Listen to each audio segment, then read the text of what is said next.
Hi, I'm Mia. I'm 25 and working at the Paws and Claws Animal Shelter while hustling to become a full-fledged vet. It's not glamorous, but every day I get to help animals in need, and that's what matters to me. This morning, I woke up to the familiar sound of Whiskers, my tabby cat, purring on my chest. She's been with me since I was a kid, my constant companion through thick and thin. Morning, Furball, I said, scratching behind her ears. Ready for breakfast? As I poured her food, my phone buzzed. It was Sarah, my best friend since high school. Hey girl, we still on for coffee later? You bet. I replied, I need to vent about family drama. Again. At the shelter, I couldn't shake this nagging feeling about my brother Jake's latest business idea. He's always chasing these get-rich-quick schemes, and my parents just eat it up. It's like they've got blinders on when it comes to him.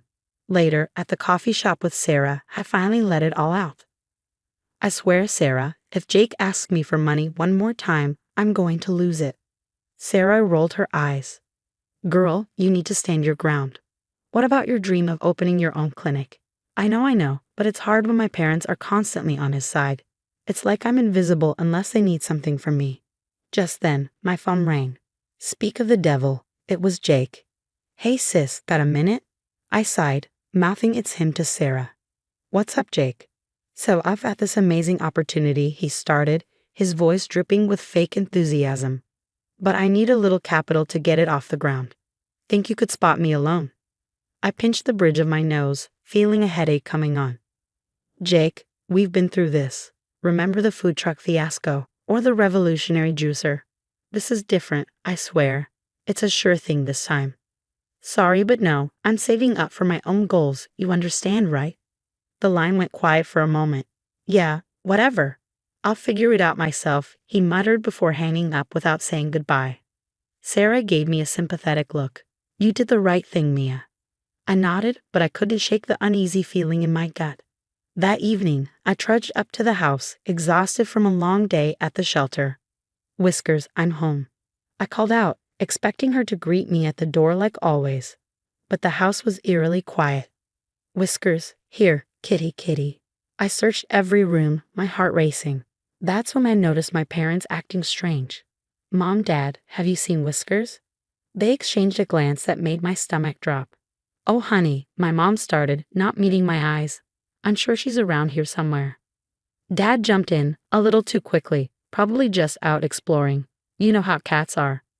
But Whiskers was an indoor cat, she never went outside. Something was very, very wrong. What aren't you telling me? I demanded, my voice shaking. They fumbled for words, making excuses about being late for some event as they rushed out. I stood there, a horrible realization dawning on me. Whatever happened to Whiskers, my family knew about it, and judging by their behavior, it wasn't good. The next morning, I hit the streets like a woman possessed. Have you seen this cat? I must have asked 100 people, shoving Whiskers' photo in their faces, but no one had seen her. I plastered posters all over town, my hands shaking as I stapled them to telephone poles. Please somebody, anybody, I muttered, fighting back tears. After a fruitless day, I dragged myself home, praying that Whiskers had somehow magically reappeared. Instead, I walked into a shouting match. We had no choice. That was Dad's voice coming from the kitchen. No choice? You sold her cat, Jake yelled back. I froze, my blood turning to ice. Sold? They sold Whiskers? Mom's voice was pleading now. It was a necessary sacrifice. Think of the money, Jake. Think of Mia's future. I burst into the kitchen, seeing red. What the hell is going on? Where's Whiskers? The guilty looks on their faces said it all. For once, Jake looked ashamed. Mia, I can explain. Explain what? That you sold my cat. I was shaking with rage. Honey, it's not what you think, Mom started. Really? Because it sounds like you sold my best friend for cash. Jake stepped forward. Look, I messed up, okay? I owed some guy money, and this lab was offering big bucks for test subjects. I felt like I'd been punched in the gut. Test subjects. You sold Whiskers to a lab for experiments. Mia, sweetie, Dad chimed in. The money is going into your inheritance fund. It's for your future. My future? You think I care about money when you sent my cat to be tortured? It's not torture, it's science, Jake said, as if that made it better. I lost it. Science, it's animal cruelty. How could you do this? Mom tried to hug me, but I shoved her away. Don't touch me. You're all monsters. I ran to my room, threw some clothes in a bag, and called Sarah. Can I crash at your place? I can't stay here another minute. An hour later, I was on Sarah's couch, sobbing into a pint of ice cream. They sold him, Sarah. They sold Whiskers to a lab for money. Sarah hugged me tight. That's messed up, Mia. What are you going to do? I sat up, wiping my eyes. I'm going to find that lab, and I'm going to get Whiskers back. The next few days were a blur of research. I dug up everything I could on animal testing labs in the area. One name kept popping up, Biogenics Research Facility. I was scoping the place out when this guy approached me, tall, scruffy, and looking like he hadn't slept in days. You looking to expose these guys too? He asked. I eyed him suspiciously. Who's asking? He stuck out his hand. Alex, investigative journalist. I've been tracking Biogenics for months. Something shady is going on in there. I shook his hand. I'm Mia. They have my cat. I need to get him back. Alex's eyes widened. Your cat? Damn, that's low, even for them. Listen, I think we can help each other out. I got some leads, but I need someone on the inside. You in? I looked at the towering Biogenics building, thinking of Whiskers, scared and alone inside. I'm in. Whatever it takes. Alex and I hit the ground running, like some twisted version of Batman and Robin. If Batman was a sleep-deprived journalist and Robin was a pissed-off vet assistant. One night, Alex was hunched over his laptop. Your brother's into some seriously shady stuff, Mia. I've been digging, and it's not just the cat thing. He's neck-deep in insider trading, tax evasion, you name it, he's probably done it. I felt sick. God, I knew he was a screw-up. But this is next level. We can use this, Alex mused. Leverage against the lab. But first, we need eyes inside. That's how I found myself mopping floors at Biogenics, wearing an itchy janitor's uniform and trying not to gag at the smell. Just act natural, I kept telling myself, snapping discreet photos with a hidden camera whenever I could. One night, I hit the jackpot. I overheard two scientists talking.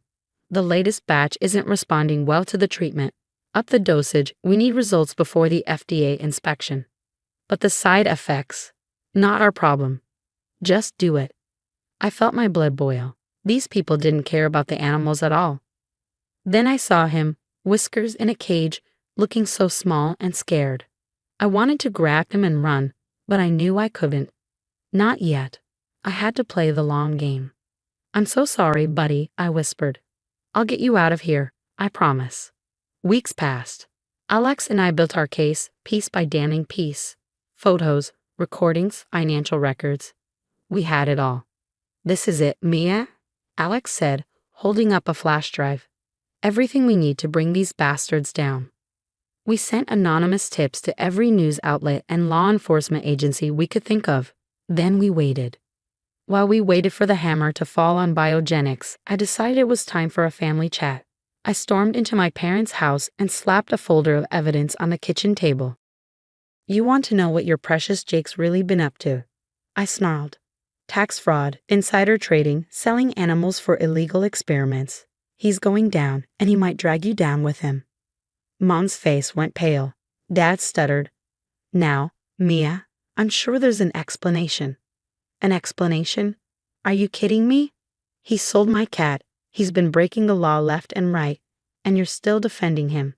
He's family, Mom said weakly. I laughed bitterly. Family? You want to talk about family? I'm your daughter too, remember? As I stormed out, I heard Mom start to cry.